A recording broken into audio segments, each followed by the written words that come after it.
everyone. We'll get started. Thank you. We've got such a nice little crowd on this rainy afternoon. Thanks for coming. Good evening.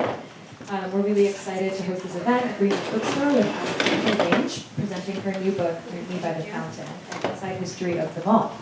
She'll be talking with Rachel. Is it Lange? No. It's Lange. Lange. I'm sorry. Meet Me by the Fountain, An Inside History of the Mall. She'll be talking with Rachel Syme, so you're in for an excellent evening. Before I turn things over to them, just a couple of housekeeping matters. Please turn off or silence your cell phones if you haven't already. Please keep your masks on. We thank you for keeping your masks on the whole time that you're in the store. Signed books are available for sale at the register. Alexandra signed all of them, and if you'd like, she'll personalize after right here at the podium. We do close our doors at 9 p.m., so please mind that as you mingle and chat after the event. And lastly, we're recording this, so it will be available on our YouTube channel probably tomorrow for perpetuity. Our interviewer for this evening is Rachel Syme, who is a New Yorker staff writer, a reporter and cultural critic living in New York. She will be speaking with our featured author, Alexandra Lange, an architecture critic and the author of 4 previous books, including The Design of Childhood. Her writing has also appeared in publications such as The New Yorker, New York Magazine, The New York Times, T Magazine, and City Lab, and she was previously the architecture critic for Curved. She holds a PhD from the Institute of Fine Arts at New York University and has taught design criticism there and at the School of Visual Arts, and she lives in Brooklyn. In her new book, Meet Me by the Fountain, Lange renders a portrait, by turns celebratory, skeptical, and surprisingly moving, of one of America's most iconic institutions. As someone who grew up in Connecticut, this book really spoke directly to me. Malls are environments of both freedom and exclusion, of consumerism, but also of community. And under Lange's perceptive eye, they become newly strange and rich with contradiction. So you're in for something very special. Alexandra will be reading, and then Rachel and Alexandra will be in conversation, and then you'll have the chance to ask some questions after that. So please give a round of applause for our presenters, Rachel and Alexandra.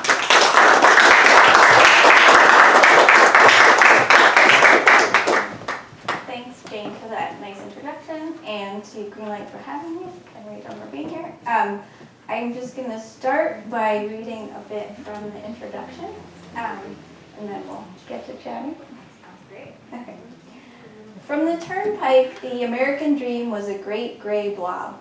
An earlier version of this mall, then named Meadowland Xanadu, had worn its tacky heart on its sleeve, its vast expanse a riot of blocks and stripes of color, the patterns dramatizing the precipitous angle of the indoor ski slope as it rose from the parking lot. But now the building reposed glumly on the roadside horizon, less distinct than the green sweep of the Meadowlands or the bowl of MetLife Stadium. Only in one spot, the outward curve of the Nickelodeon roller coaster, did American Dream's facade break its dourness, as if this ride alone could not be contained. Inside, despite my multi-year study of the history of malls, I found myself lost. Atrium seemed to follow atrium, one with a chandelier, one with a vaulted wood ceiling, one with a plastic garden, without any sense of hierarchy or connection back to the outdoors. Long halls papered with photographs suggested that one day glamorous stores might follow, but the stores that were there, Zara, Bath & Body Works, Amazon 4-star, weren't anything I needed to leave New York City to visit. Down in the lower level, near the mini golf and the aquarium, signs of life. The scent of Auntie Anne's, a pastel boba storefront, masked families on their travels to the ski slope, to the indoor beach, to the candy store. After more than a year of quarantine, largely confined to my Brooklyn neighborhood, I found myself touched and thrilled by their linked hands. In May 2021, when it seemed like the summer might bring an end to the COVID-19 pandemic, seeing parents and children out and about having fun together brought me a spike of joy. I wanted to see people, I wanted to watch people, I wanted to be among people. We were all seeking that at the mall. But as I wandered, pretzel and bubble tea acquired, this joy dropped away. There were just not enough people. At their best, malls create community through shared experience. Thrills, tastes, tunes. Their architecture supports that purpose, starting with an ambitious and unmissable fountain that becomes the place to meet. But if you asked me to meet you at American Dream, I would have no idea where to go. The momentary joy I felt seeing happy families is the core of the mall's strength and the essence of its ongoing utility. In post-war suburban America, the mall was the only structure designed to fill that need. People and money and controversy and larger structures followed. And so in turn did culture. The late 20th century United States doesn't make sense without the mall. But once I started looking at shopping not as a distraction but as a shaper of cities, I saw its traces everywhere. While architecture history tended to focus on suburban houses and planning history looked to highways, the shopping mall fell into the cracks between the personal and the professional, as if we as a culture didn't want to acknowledge that we needed a wardrobe and furniture and tools for both. When I began writing my book proposal, I was still nervous, so I mentioned the idea of a book on malls to as many people as I could. Would they be excited? Would they be dismissive? I was emboldened by the almost universal response. Oh, let me tell you about my mall. In contrast to many other forms of public architecture, which embody fear and power and knowledge, the mall is personal. People told me about their first jobs, their first piercing, their first boyfriend, their first CD. I found I could sketch the plan of my first mall from memory down to the placement of the Radio Shack. And when I emailed an archive for a picture of what was arguably America's first shopping center, the librarian wrote back with the needed links and added, as a child of the 1990s, I've got many a fond memory of the mall, including the fad kiosks, Hobbs especially. So as I did more research, themes emerged. The central importance of good eats, from low-cost Woolworths lunch counters to international food halls. The difference in experience at the mall for the black youth and the white octogenarian, for the arcade dweller versus the middle-class mother. The way landlords and tenants seek control through design, surveillance, and even housekeeping, and the way skateboarders, protesters, and photographers hack the mall for their own ends. When I say mall, you see a place in time, one shopping trip, one amazing afternoon. But even in my lifetime, the mall has changed and changed again. It's an architecture born to be malleable, and in that malleability lies its future.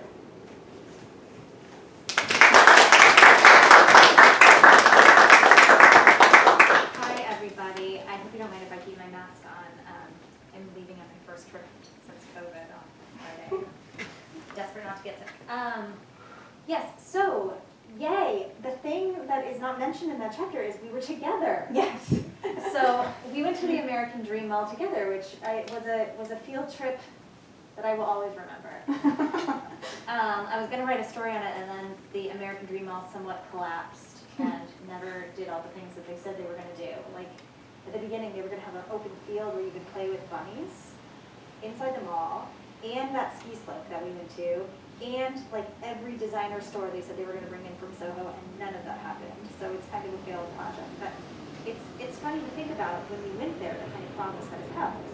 Right. I feel like we went at this moment where, like, as I wrote, and by the way, I left Rachel out because I wanted to give her room to write her own story. Like, I didn't want to, it's like, can't step on each other's stories. But yeah, that moment when they went, it seemed like the pandemic might almost be over, the mall might almost be ready to live, like stores might almost be ready to open, and then just like none of that happened.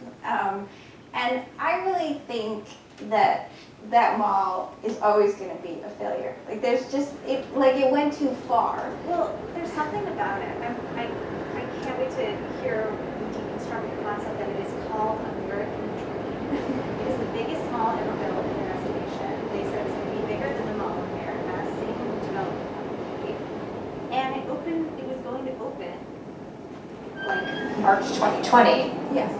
And the worst time ever for a mall to open, so then it got delayed. And now it's like a parody of the American Dream, which makes it even, oh gosh, makes it even crazier. Yeah.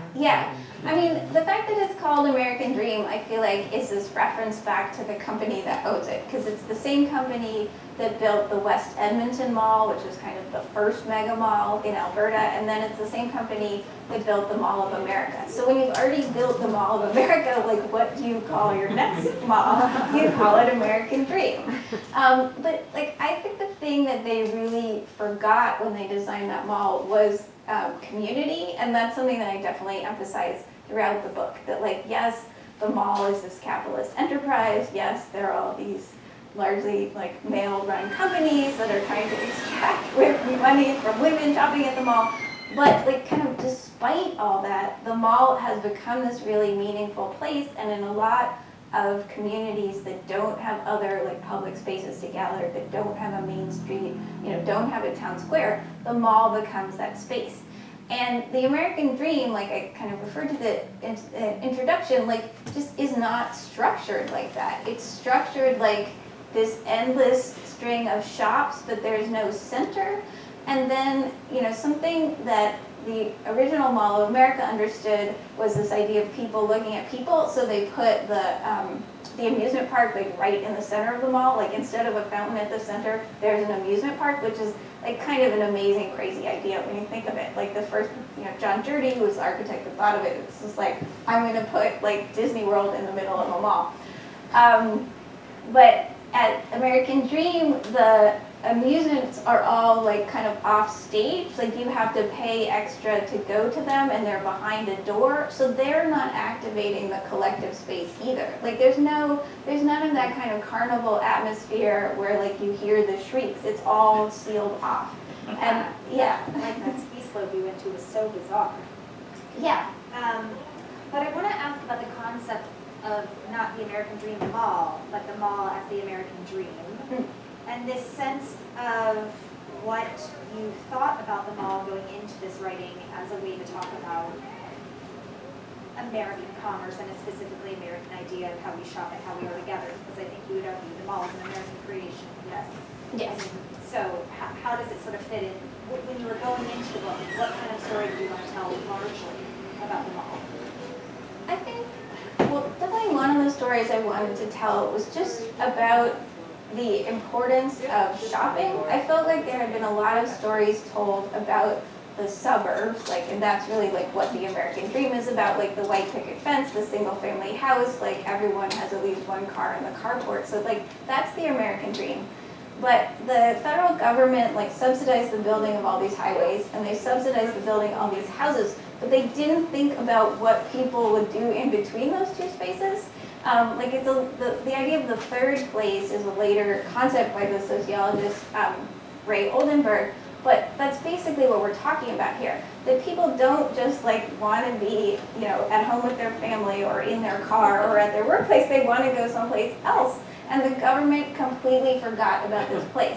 So I kind of felt like I wanted to like rewrite the whole post-war history, but with shopping in the middle.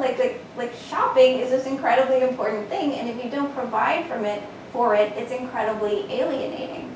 I mean, people kept saying, oh, some people are like, oh, I hate malls, they're so awful, like they're so dystopian.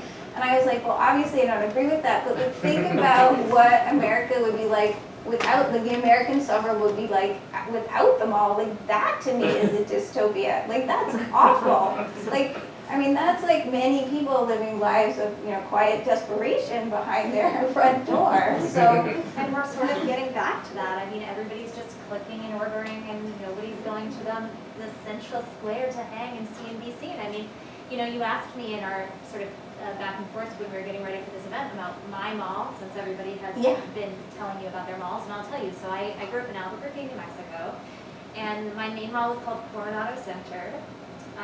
That was like the one all the kids went to. There was like a more adult mall called Winrock Center that had like Talbots and Borders, which was like seen as like, that's for grown-ups. We had like Dippin' Dots, Gap Kids, Journeys. Do you guys remember Journeys? It was like, okay, West Coast people know it's where you got Doc Martens. I clearly grew up in the 90s. And like, I remember so much that it would just be the thrill of my life to get dropped off there with a friend on like a Saturday at like noon, and know that no one was coming to pick me up for 6 hours. And I had like 6 hours 20 is bucks. a lot. Yeah. I mean, really, my parents were like, just go. Bye. Bye. Spend all day in the food court and go to the sweet factory and buy a bunch of gummies because that's all you can afford with your $20. But it was this thing where I felt so free in that space to be a teenager. And I know that one thing that we had been talking about was that the mall is so intertwined with the concept of being a teenager. There's grown-ups go to the mall and younger people, but there is this sense that it was this place for teenagers to be themselves, to have a safe place to spend 6 hours, to be seen in a context outside of school, to create a separate social hierarchy. So I wanted to have you talk a little bit about adolescence in the mall and how you came to understand those connections. Yeah, because it's like adults, may get distracted on the way, but they tend to go to the mall with a mission. But like teenagers don't go to the mall with a mission. They want to have a place to spend time and kind of be themselves without their parents hanging around. And I love that you mentioned the $20 because I think one of the most important things about a successful mall for teenagers is that there be enough cheap things to buy. I think that's why, Claire's accessories comes up over and over again because it's like, where else can you get like a $5 pair of earrings?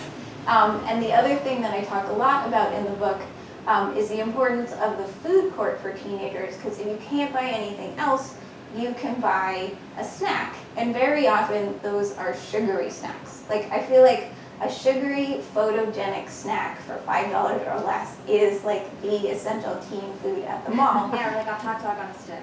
Right. So novelty food, Yeah. right? I mean, like today the teens would all be like Instagramming their food for their Finstas. But back in the day, you could just admire it together. And some of the brands I talk about are obviously Orange Julius, but also, Mrs. Fields cookies, Cinnabon, smoothie shops. Today, I really think that boba tea is hugely important for teenagers, like walking around, you can sip it over a long period of time. Auntie Anne still has a vice grip on the mall's Yeah. whole sensory experience. I remember we walked in and you were like, I smell pretzels. Yes. We're at the mall. I'm very into Finally, this is a pretzels. real mall. Yeah.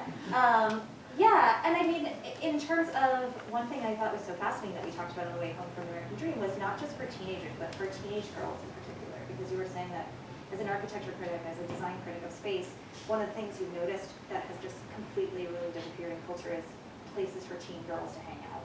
There's places that are still designed for sort of, at least gender coded for boys, there's like skate parks and things like this, and obviously more and more girls are going there. There's not this place that's specifically like welcoming to teenage girls as opposed to just say, come here, spend all day. And I feel like that's what the mall was for me when I was 14, 15. Yeah, I mean, first of all, the idea of like shopping with someone else. Like this is a that kind of makeover sequence that's a staple of so many teen movies often happens at the mall because like you and your friends are in the communal space in the changing room. You're kind of trying to figure out who you are. Your friends are encouraging you, yes, to buy the Doc Martens. Are you going to be more punk this year or, whatever else. So I think being able to kind of shop in concert is really important. And then there's also, for better or for worse, the kind of light hand of surveillance at the mall. Like it feels like a safe space, especially for girls who are seen as more vulnerable, because there are mall cops, there are the people running the stores around. Like it's not like being out on the regular city streets, and I think that's why so many parents felt comfortable dropping their kid off for that amount of time, because there was this sense that adults were like not being specifically paid to look out for your child, but were generally looking out for your child. Like if something happened, there would be an adult present. And that is really important. Teens are not really ready necessarily to be let loose upon the world. And so they need this kind of in-between version of the city, and that's what I think the mall really provides. Did you ever have an experience of either getting lost in a mall or knowing somebody who was lost there as a little kid? I didn't actually. My brother wandered away from KB Toys during Christmas when he was like 4 years old, and my mom went nuts, and they had to do the mall pager, is looking for this little child, and I remember it being like this acute crisis for everyone who was running around, and it turned out he had just been gone to the store next door. Yeah. But yeah, I remember that, but that sense of like, he can't have gone far, he's in the mall somewhere, was very like, right, you know that you would never also exit the mall, so right, there was like some level of like, security. This child Yes. is over here getting into trouble, but we're gonna find it. And I want to know. So I want to take more of a macro view. So you've decided to write a book about the mall. You've pulled all your friends. They want to tell you about your mall. Where do you begin? what was the first sort of research deep dive that you did? Did you say, I'm going to go back and find out like the history, because the history in this book is so rich and beautiful. Did you start with sort of the origin story of them all, or did you start from modern and work your way back? I did actually. Like the first 2 months of, sorry, I get all my dates mixed up, but like the first 2 months of 2020, I basically got a shelf in one of the reading rooms at the New York Public Library, which are a great, free resource. And I got like all the historical books on the mall that I could find. Then those included things like there's a biography of Victor Gruen, there's a recent translation of Victor Gruen's memoirs, and we can get to who he is. Also, okay, so Victor Gruen is basically the father of the shopping mall. He was an Austrian emigre who came to New York in 1938, fleeing the Nazis. And he worked his way up from designing very fabulous boutiques to designing department stores to designing the mall as kind of this exploded department store that would be more of a main street. And his reference point was always the cafe culture of Vienna, which he thought he could bring to the benighted American suburbs. So, like, I knew that there was going to have to be a chapter about Gruen, like, you can't write a mall book without Gruen. And he happens to be a pretty fascinating person, like, his memoirs are pretty fun. He was a huge self-promoter, like, that's also why he got to be the father of the mall. So I, like, read all these things on Gruen. I read these, architectural histories. Richard Longstreth, if you care, is really, like, the best architectural historian of them all, and he has a couple of books about the development of Los Angeles and the development of the department store in the mall that just kind of like lay out every single name that you can think of in the mall. Like, I mean, some people have told me like, oh wow, there are a lot of like Southdales and South Squares and South Gates in your book, and I'm like, well, that's less than in some other books about the mall. Like, I'm sorry, I don't know what to do about that. So I read that, and then I went back and the Urban Land Institute was founded in the 40s basically for mall owners and developers, and they had a book called the Community Builders Handbook that they updated every year from like 1948 to 1965. So the New York Public Library could get me like the whole run of the Community Builders Handbook, and I kind of like read through them all because I wanted to see how they changed. Like I wanted to see how the language kind of the intra-mall makers changed over the years, so I could sort of chart like when they become a big deal, like when people start to have doubts, all of that. So, I mean, yeah, I just like went into it. What was your favorite research period or thing that you found during your research? Like what was just like candy for you when you were able to be in that section? Well, the most fun thing was I found out, I also got some like big monographs on other mall makers, including James Rouse, who's a developer based in Baltimore, and John Dirty, who was this LA architect who designed the Mall of America. And I'm reading through the big monograph on John Dirty, and suddenly they start talking about Ray Bradbury, the science fiction author. And I'm like, wait, what?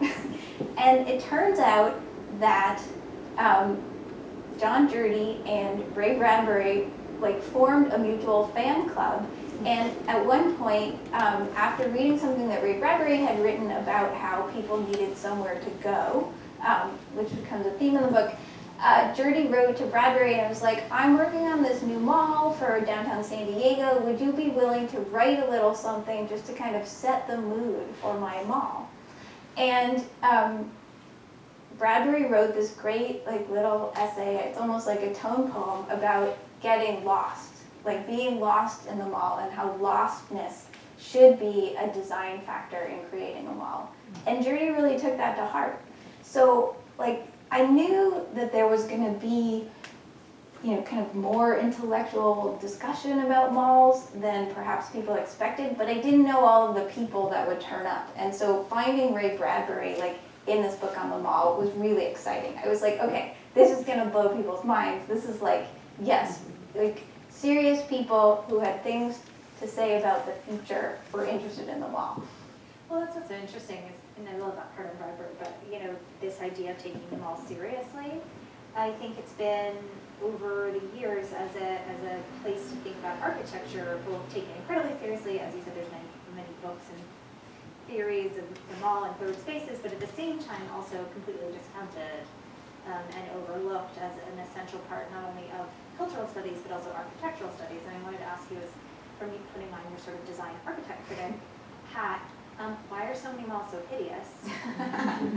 and you know, there's obviously very beautiful malls and outdoor malls and like glorious malls that make you feel things, but that's not usually the soaring feeling that you get when you enter a mall in anywhere USA.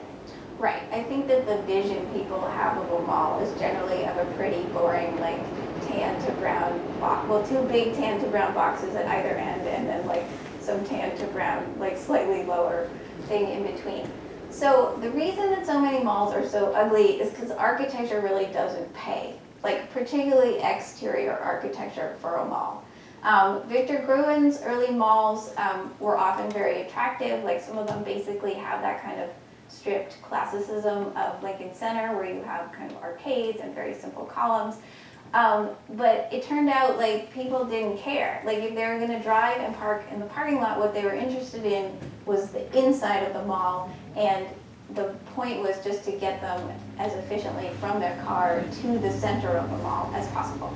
So, you know, mall owners were business people and they just wanted to make money. So they're like, okay, we can put all our money into a big fancy fountain, and we need to put money into escalators so people can easily like get between the floors of our mall, but the outside really doesn't matter.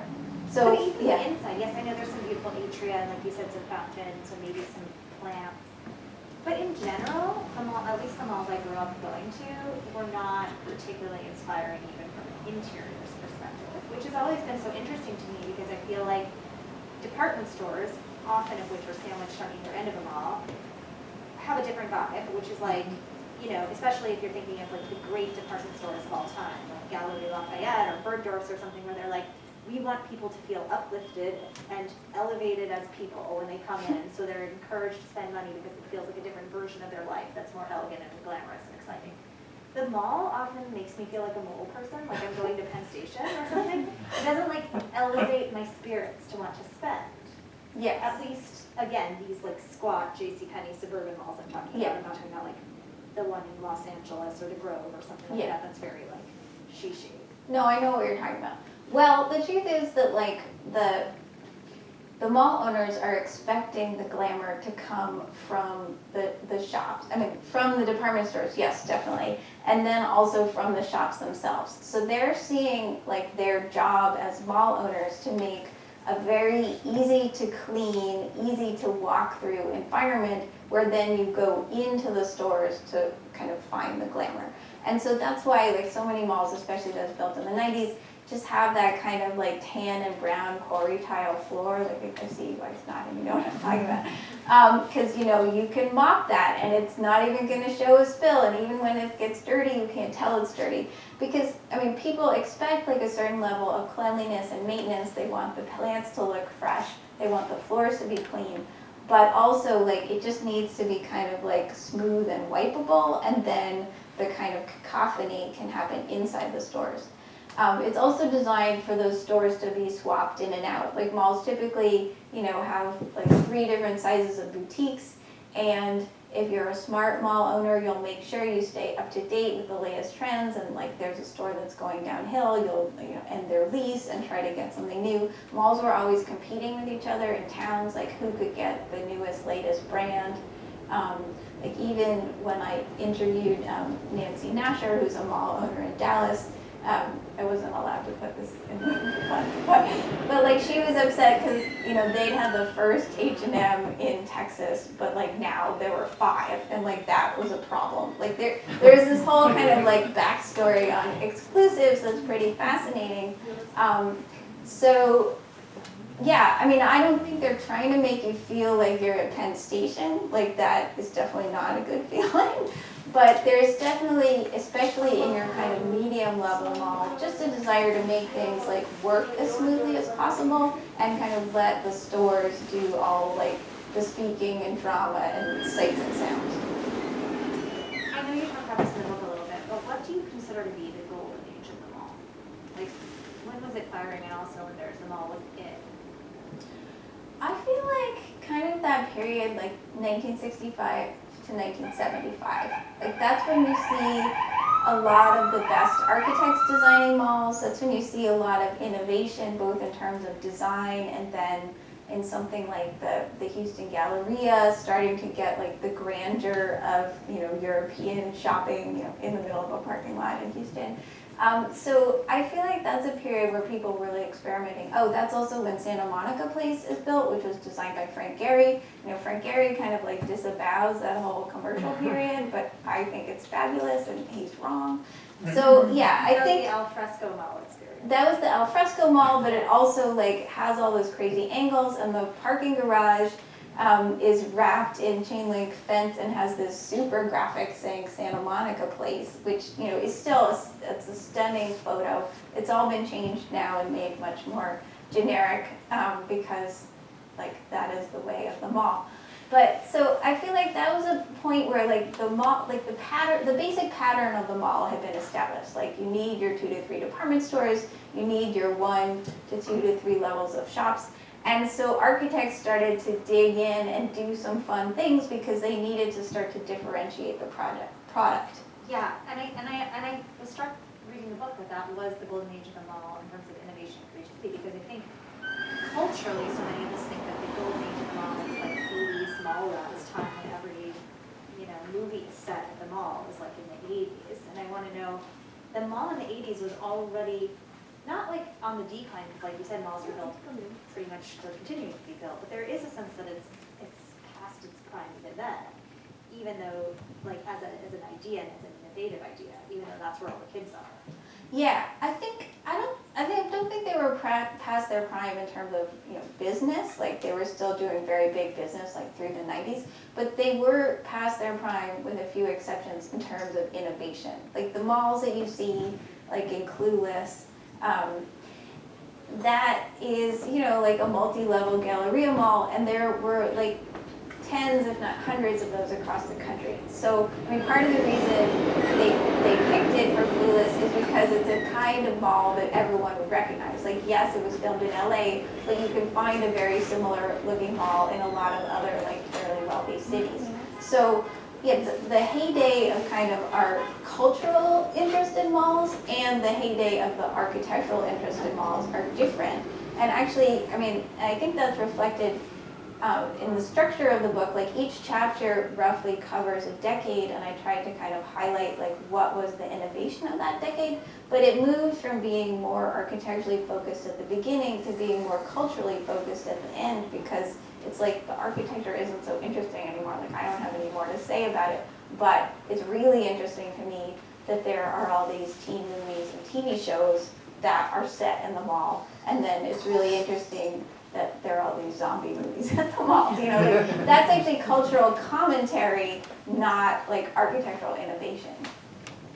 How much did you feel like you needed to focus on the individual stores within the mall, and sort of, like you said, these exclusive stores that sort of were made or broken by the mall and being there? Like I think about, obviously, like Bath & Body Works was a big one for the mall, Claire, as you mentioned, Abercrombie, all these stores that were sort of like, you go to the mall to go to these stores, and it started to be like a little world within a world.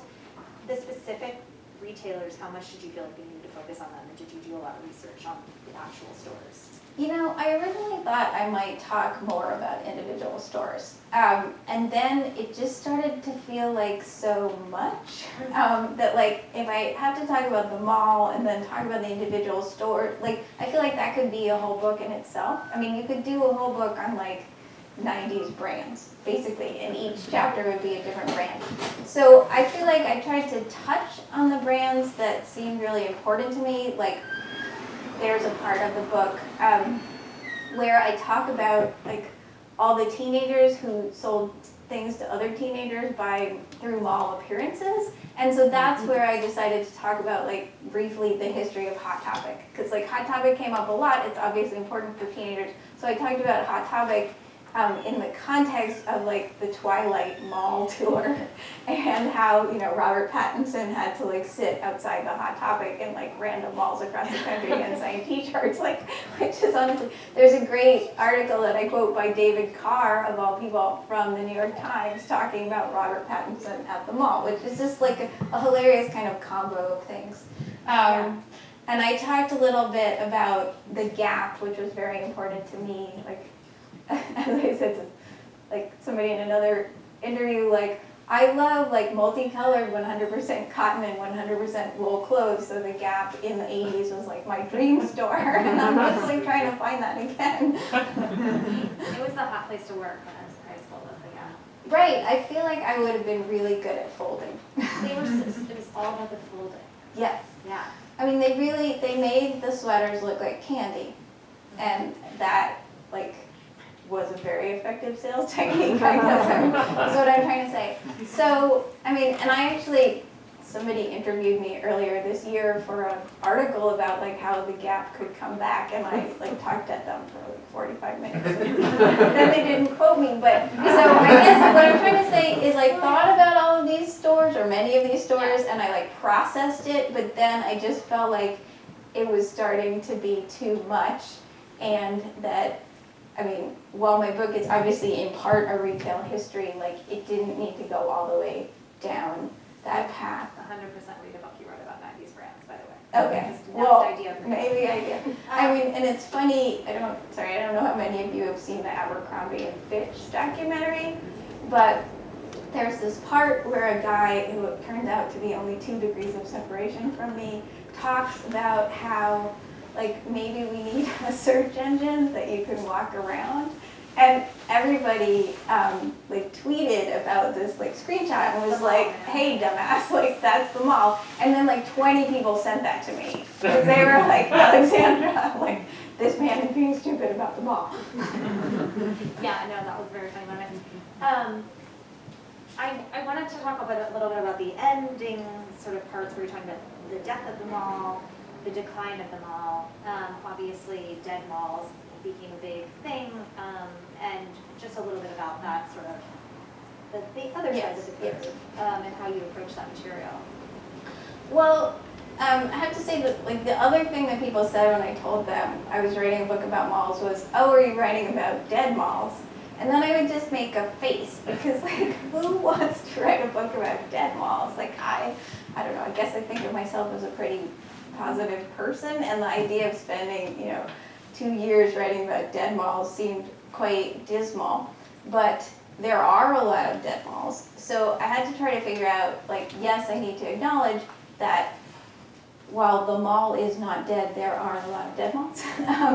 And then how I wanted to deal with that material, because especially the photography of dead malls is incredibly evocative, and people seem to love it. There are all these like Daily Mail stories with dead mall photos that have gone like hyper viral. The YouTube videos of dead malls where they play like a piped in sort of like Toto song that sounds like it's coming from the other room, and then Yeah, that's mall wave.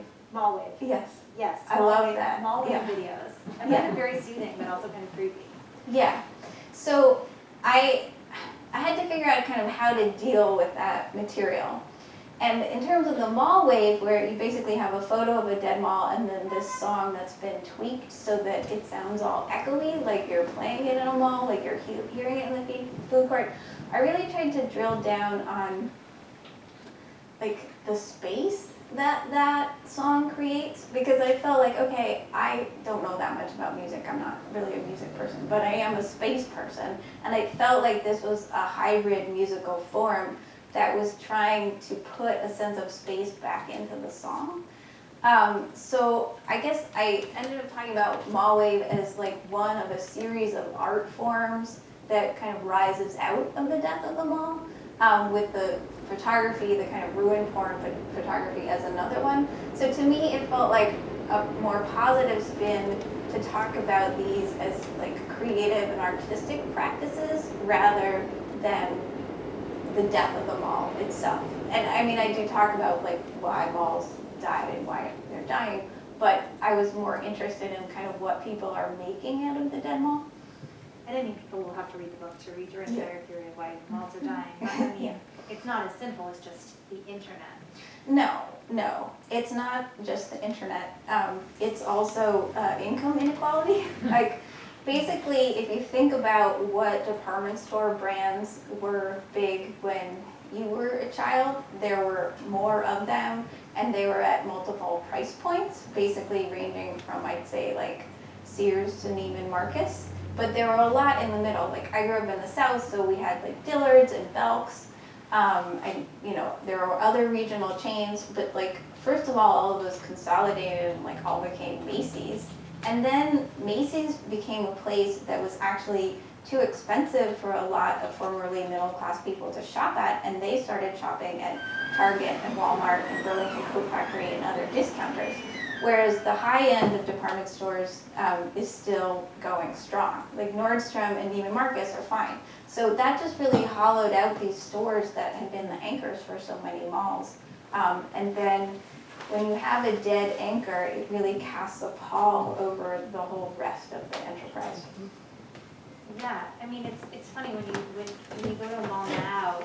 I mean, again, it's very strange during the pandemic. I think we had a little bit of a dystopian feel, also just because it was still COVID. But like, it does have that sense of like you're cosplaying being at the mall, almost in a way.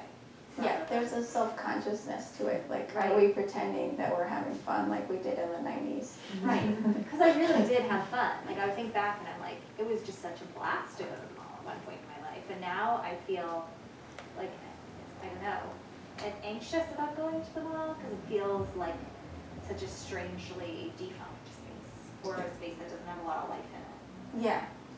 But I think the ways, I mean, and the last chapter really goes into this, like a lot of different models for reforming the mall. And actually one of them is something that you alluded to before, which is food, like kind of food beyond the anti-ants, but including definitely boba. Like a lot of malls that are trying to revamp themselves are taking those former department store spaces and turning them into food halls, like places where you can buy food and sit down and eat at a cafe, but you could also, buy gourmet food to take home, or they'll have like special produce, so that like the food itself becomes a destination. I mean, we have definitely as a culture become more food oriented, and so I think that's something that people will go out for, and that gets back to this whole idea of like people wanting to be with people, the community sense, because like that's what getting food with someone is, and like why you would want to do it out there in the world rather than getting takeout in your apartment for the 10,000th time. No, the food court is like the one part of the mall that has really survived into these food halls that are everywhere and very fancy. And I remember you said when you were in America, you were like, oh, they've just taken Brooklyn to the food, because it was like all these Brooklyn brands, right? They had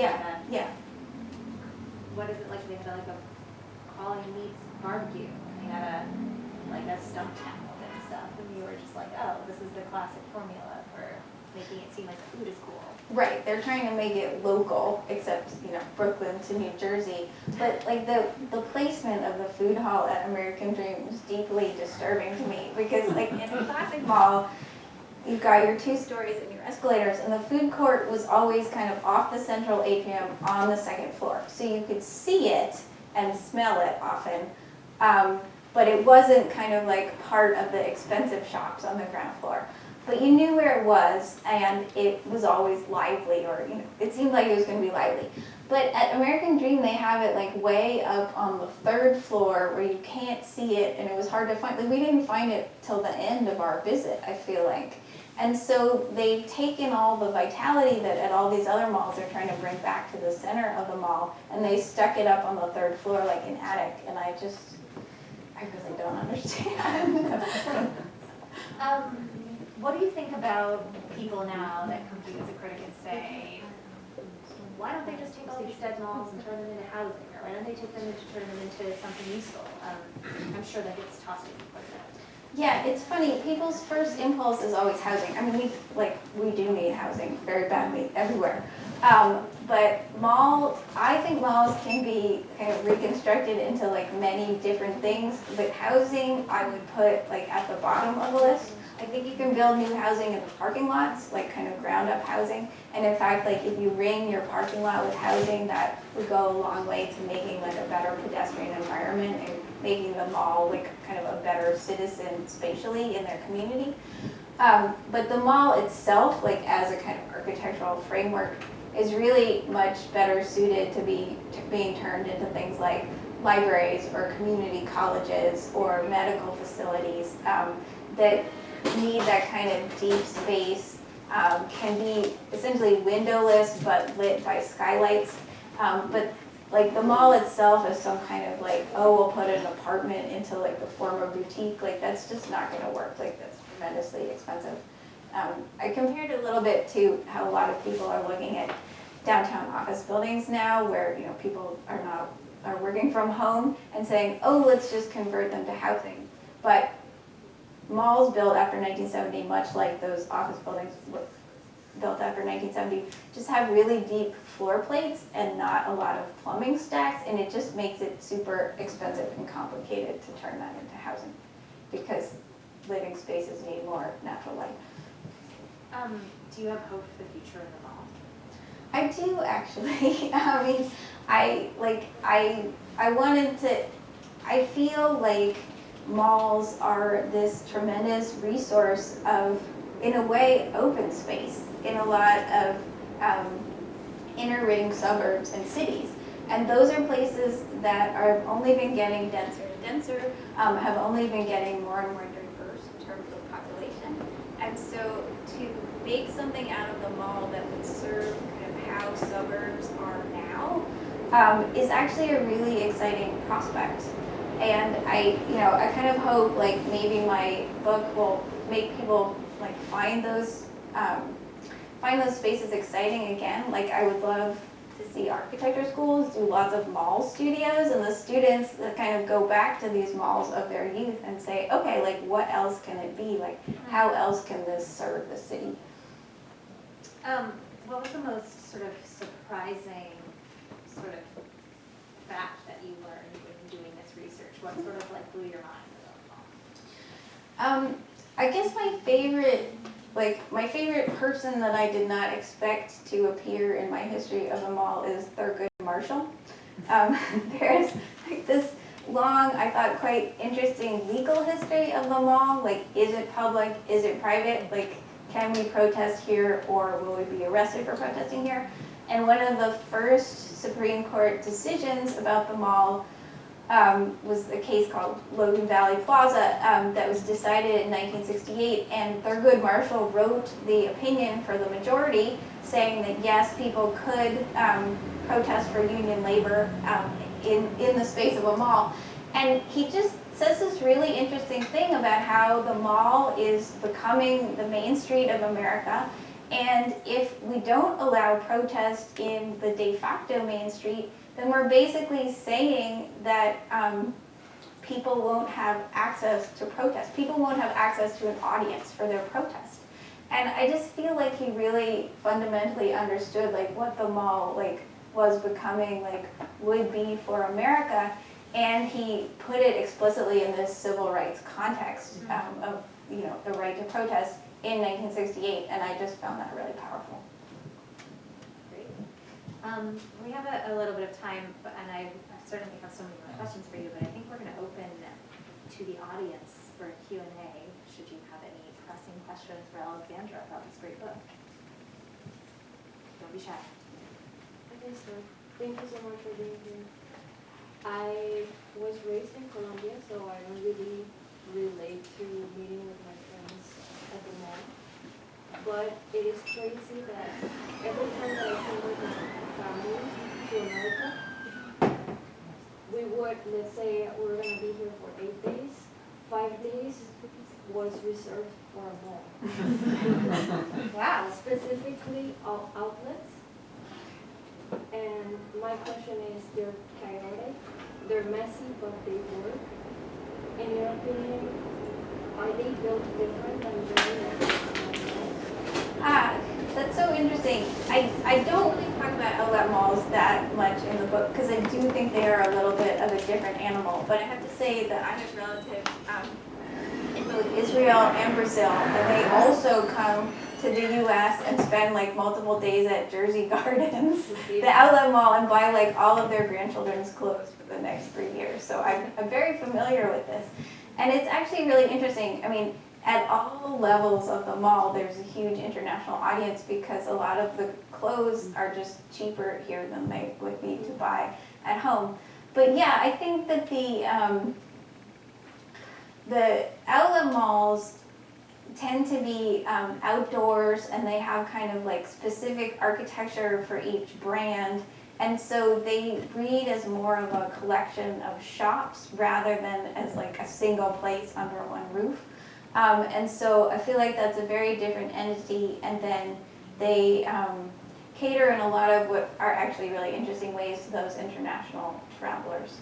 And yeah, someone else should do a whole like outlet mall analysis.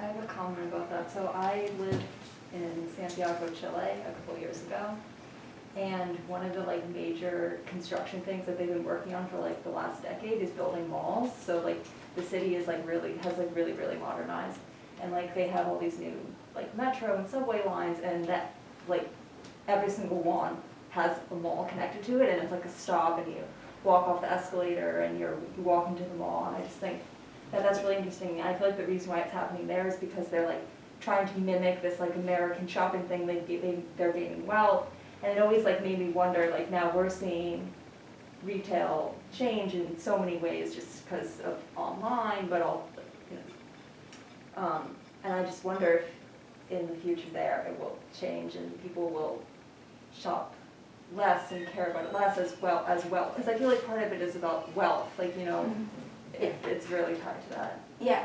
No, it's so interesting that you bring up Chile, because I actually talk a little bit about Chile specifically in the conclusion of the book, where I talk about how malls have developed differently internationally. And you're absolutely right. Like one of the things that sets South American malls in general, but Chile specifically, apart from other places and even from the development in the US is that all of their malls are basically transit-oriented development, as we would call it here. Like they are on transit lines. They're actually built at the center of like new residential neighborhoods. So I actually think there are a lot of the wealthy ones too. Right. Yeah. But I think that people who aren't wealthy do come to the mall, and they're very family-oriented also. Like they often have not full-blown amusement parks, but like playgrounds and carousels and other like and like fun activities. And grocery stores and stuff. Like people do their grocery shopping and like errands in the mall. Yeah. Yeah. So I think that I mean, that definitely kind of works with the theme of community, but it's also actually like a smarter way to build a city than the way we built malls in the US.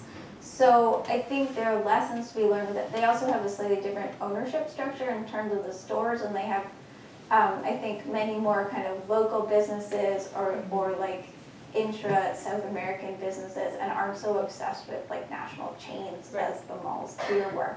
So I think that like because they, you know, are kind of built on slightly different principles and have already followed a different trajectory than US malls, like their ultimate trajectory might also be different, like hopefully less death of the mall, but they just in general, from like reading, like seem much better integrated and kind of supported kind of on all levels of society, like entrepreneurially, socially, et cetera, et cetera.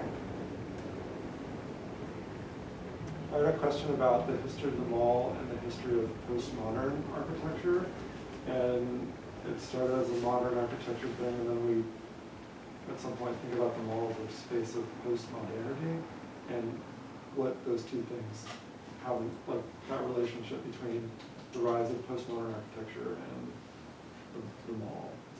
Yeah, well I think, you know, even though kind of the leading architects in the US stopped designing malls after a time, like the mall is a fashion-driven architecture. It's like the one place in architecture where like you kind of admit that you need to like keep changing to be up to date. So even when malls started to be built by more commercial architecture firms, they very much kept up with the times.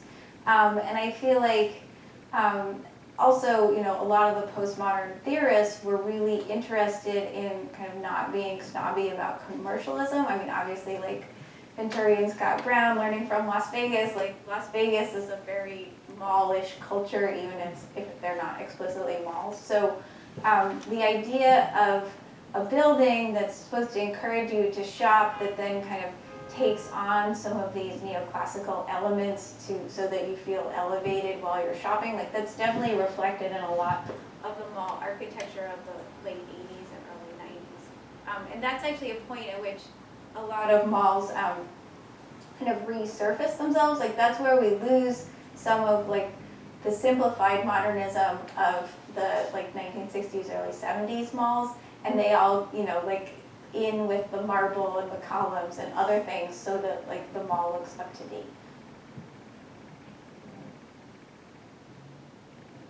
So I have, it's like, I guess it's like a connected question.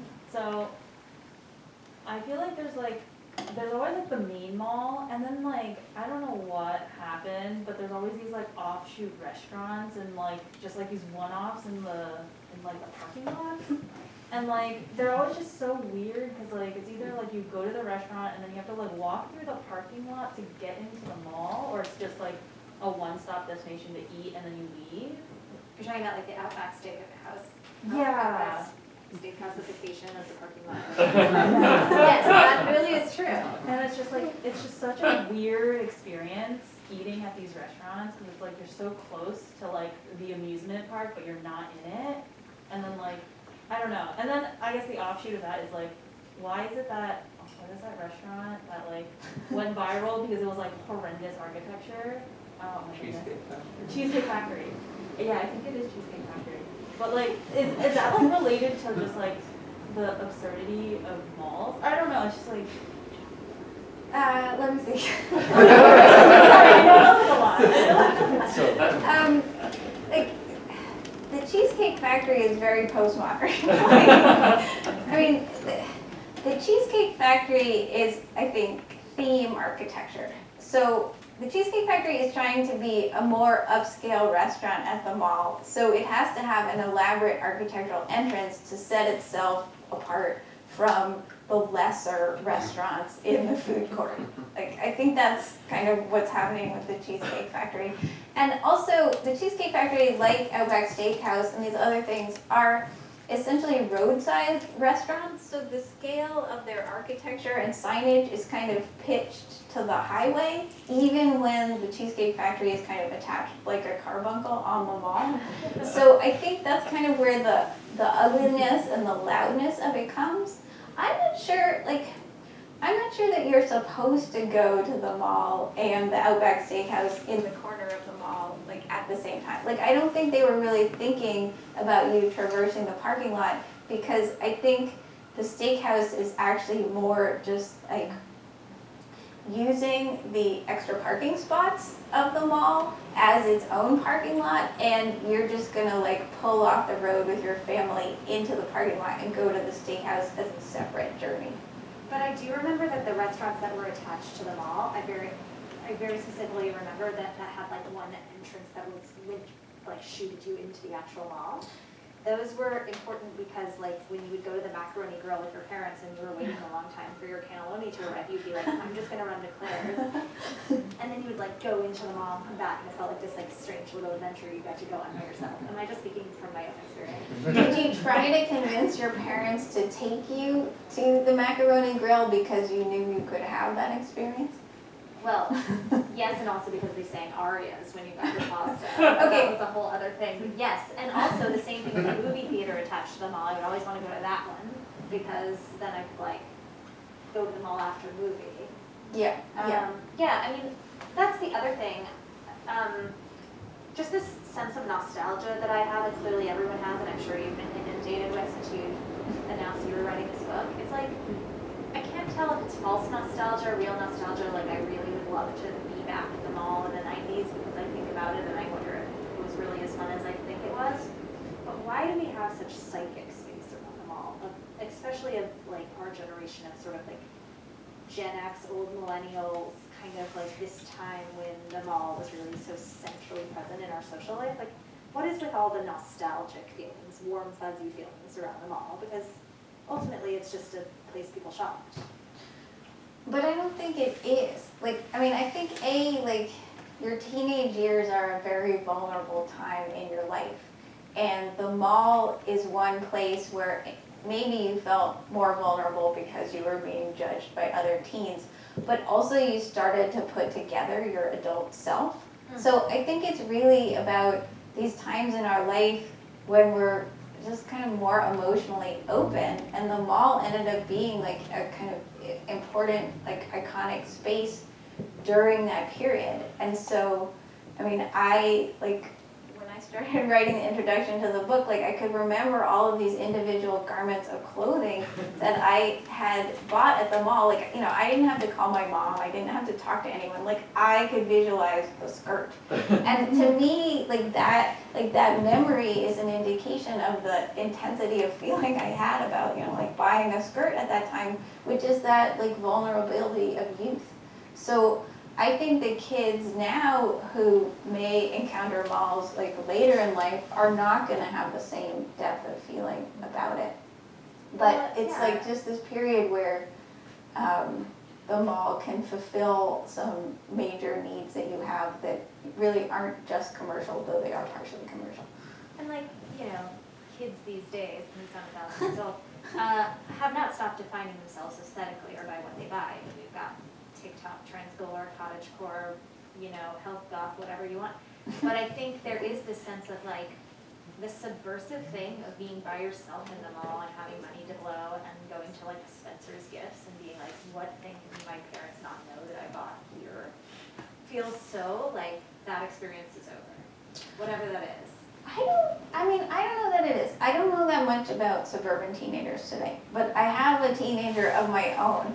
And he is now able to go around the city by himself. And like everything I see him doing, like you could do at the mall. Like today, he was supposed to be studying for the algebra regents.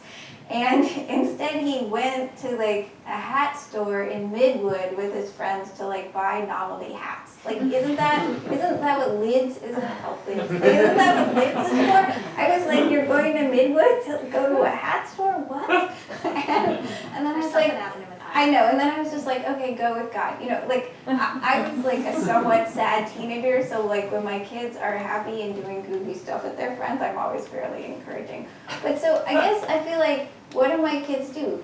They get bubble tea, they get pizza, they go to the thrift store and buy novelty t-shirts, they go to the hat store. Like all of these things are the things you would do at a mall. You're totally right, actually. They just, I mean, we live in Brooklyn, so we don't need the mall, don't have to have the mall. But I think if we didn't live in Brooklyn, if we lived in, you know, Scarsdale, like they would be going to the Westchester to try to find the same cheap thrills. Well, I also think that maybe there's the flip side of it where it's like it wasn't so great in terms of defining yourself, because I think the mall encouraged a certain kind of conformity too when we were younger. You know, everybody shopped at the same stores and everybody had to have the like Gap overalls from the year or the like limited or whatever, you know.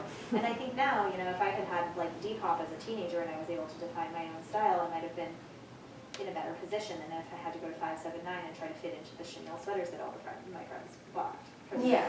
You know. And I feel like that's also always been the, like, kind of the creative outlet of the thrift store. Like the thrift store is a place where you can get something that's like not fashionable, that's a little different. So it's like, yes, you go to the mall and you buy some of the status objects, but then like if you're a quirky kid or a creative kid, you're also kind of like trying to mine the thrift store to like define your own style. But it's interesting. I think I have a quote from the writer J.P. Brammer, who like writes that great newsletter Hola Papi, and he talks about how he, you know, like grew up I think in Oklahoma, and there was like nowhere for a rebel to shop, so he did find like tiny outlet for his rebellion at Hot Topic. So I feel like even within the yes conformist culture at the mall, there were still like degrees of conformity. Like, are you buying your sweaters at the Gap, or are you buying like a t-shirt from a band that you like heard once on the radio at Hot Topic? So, I mean, yes, like there are obviously degrees, but there's still a little bit of space to be a rebel, even if you were living in Oklahoma and like the only place to shop was the mall.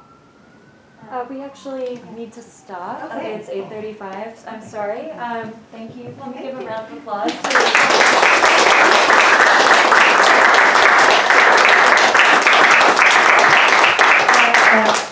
Actually was a conversation that I feel like could go on for another hour or so. But if you have any questions, feel free to talk to Rachel and Alexandra. I think at least Alex will be hanging out for a bit. I don't think this is working. Don't forget to buy your copy of Meet Me by the Fountain. And thank you all for coming. Check out our website for more author events. And we'll be closing at 9.